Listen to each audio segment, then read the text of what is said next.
Guys एक बहुत छोटा सा क्वेरी है। बहुत सारे बच्चों को ये नहीं पता कि इलेक्ट्रॉन, प्रोटॉन और न्यूट्रॉन की खोज किन साइंटिस्टों ने की थी। और जब आप एक गवर्नमेंट एग्जाम की तैयारी कर रहे होते हैं, दिल से तय कर रहे होते हैं, आप किसी भी चीज़ को नहीं छोड़ते हैं, क्योंकि कभी कभी ये भी नाम पूछ लिए जाते हैं। तो इसकी एक शॉर्टकट है जो कि बहुत ही ज़्यादा अच्छी है, एकदम आपको याद करा देती है।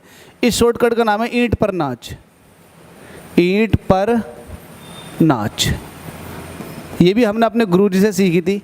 ईंट पर नाच ये एक शॉर्टकट है जिसमें आप बड़ी आसानी से पता लगा लेते हो किसकी खोज किसने की थी।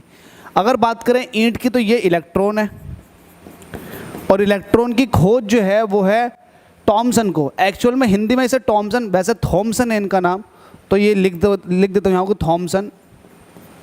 थॉमसन। लेकिन ये जो थॉमसन भी बोलते हैं इनको, थॉमसन, हिंदी की बहुत सारी बुकों में इनका नाम थॉमसन भी मिल जाता। तो इलेक्ट्रॉन की खोज जो की थी वो थॉमसन ने की थी। और वहीं प्रोटॉन की अगर खोज की बात करें, प्रोटॉन की खोज जो की थी वो की थी रदरफोर्ड। रदरफोर्ड। इलेक्ट्रॉन की खोज तो कोई दिक्कत नहीं है, लेकिन जैसे ही प्रोटॉन की खोज आती है वहीं बच्चों के अंदर एक है ना, एक अनसैचुरिटी आ जाती है कि भाई प्रोटॉन की खोज रदरफोर्ड ने कहाँ की, प्रोटॉन की खोज तो गोल्डस्टीन ने की। तो इसका जवाब दूंगा। बात आती है नाच की, तो न्यूट्रॉन की खोज सर चैडविक ने की थी, चैडविक ने।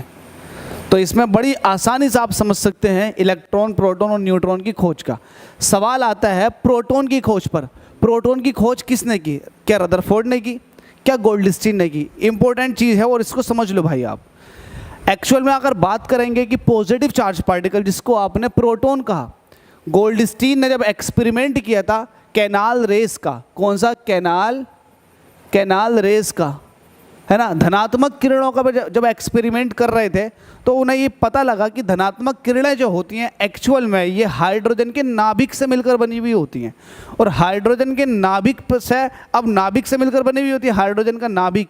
एक्चुअल में उस वक्त ये नहीं पता था कि नाभिक भी क्या चीज़ है, नाभिक के बारे में तो बिल्कुल नहीं पता था, लेकिन ये पता था कि हाँ ये हाइड्रोजन के आयन से मिलकर बनी हुई होती हैं। नाभिक के बारे में तो बाद में पता चला था, बताता हूँ कहाँ पता लगा था। फिलहाल ये पता था कि हाइड्रोजन आयन से मिलकर बनी हुई होती हैं, जो कि पॉजिटिव चार्ज पार्टिकल्स हैं। अब ये पॉजिटिव चार्ज पार्टिकल्स जो थे इनको कैनाल रेस कहा गया, और ये पॉजिटिव चार्ज पार्टिकल आगे जाके रदरफोर्ड ने डिस्कवरी की थी। जब रदरफोर्ड गोल्ड फॉइल एक्सपेरिमेंट कर रहे थे अपना, आपने रदरफोर्ड का गोल्ड फॉइल एक्सपेरिमेंट का नाम सुना होगा, है ना, जहाँ से उन्होंने अल्फा कण डाल करके गोल्ड फॉइल पर एक एक्सपेरिमेंट किया था। और उस एक्सपेरिमेंट में उन्होंने पता लगाया था कि नाभिक भी होता है किसी परमाणु के अंदर। तो वो भाई एक्सपेरिमेंट में उस वक्त उन्होंने, रदरफोर्ड ने वहाँ पर प्रोटॉन की खोज की थी। उन्होंने कहा था कि परमाणु के अंदर जो समस्त द्रव्यमान रहता है वो छोटे से केंद्र में रहता है, उसी पर पॉजिटिव चार्ज है, और उसी का नाम प्रोटॉन रखा था। तो जो प्रोटॉन का डिस्कवरी का पूरा श्रेय जाता है वो जाता है फिर रदरफोर्ड को। फिर गोल्डस्टीन खत्म हो जाता है, क्योंकि गोल्डस्टीन को पता नहीं था कि ये प्रोटॉन है। बस उन्होंने ये बताया था कि ये जो H+ है ये धनात्मक चार्ज पार्टिकल है। तो ये कुछ बस उन्होंने धनात्मक चार्ज पार्टिकल कह रखा था, उन्हें ये नहीं पता था कि ये प्रोटॉन है। लेकिन प्रोटॉन की डिस्कवरी एक्चुअल में जाती है रदरफोर्ड को। इसलिए जहाँ कहीं भी आपको प्रोटॉन दिखाई दे वहाँ रदरफोर्ड आपका सही आंसर होगा, गोल्डस्टीन नहीं होगा। गोल्डस्टीन ने बहुत पहले डिस्कवरी भले ही कर ली थी कि हाँ ये धनात्मक चार्ज पार्टिकल है, लेकिन ये नहीं पता था कि ये प्रोटॉन ही है।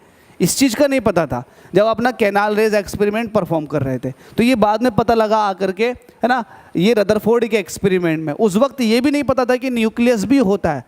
गोल्डस्टीन को ये नहीं पता था कि नाभिक भी होता है, परमाणु का एक नाभिक भी होता है, ये नहीं पता था। तो ये छोटी सी ट्रिक थी, इसको आप याद कर लें। Thank you so much.